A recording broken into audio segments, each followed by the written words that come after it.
All right, this video will cover a very important topic called dictionary comprehension. This is very similar to list comprehension.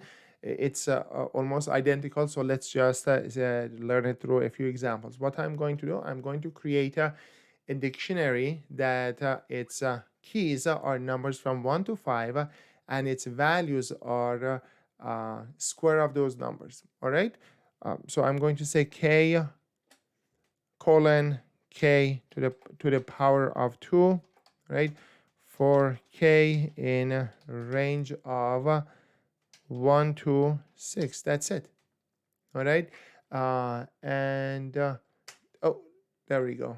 And if you want to give it a name, I'm going to call this dict underscore 1. This is equal to that. All right.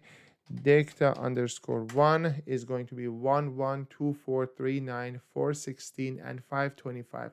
As a rule of thumb, the key of a dictionary is it's best if you have it as a string. You can easily modify that text, modify that code to make it string. All right. Here is another one that I'm going to use as an example. I want to create a dictionary where its keys are again numbers from 1 to 10 and values are square of those numbers, but I want to do this only for even numbers. All right.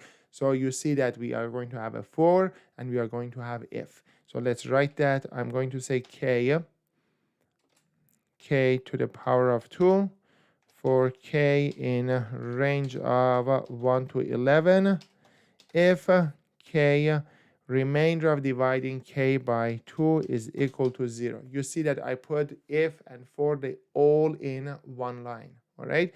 And we are going to call this dict underscore 2. This is equal to that. And show me dict underscore 2. And it's going to be 2, 4, 4, 16, 36, 36, and so on and so forth. All right. This is very powerful. It's very clear what it does. And we are going to use this quite often.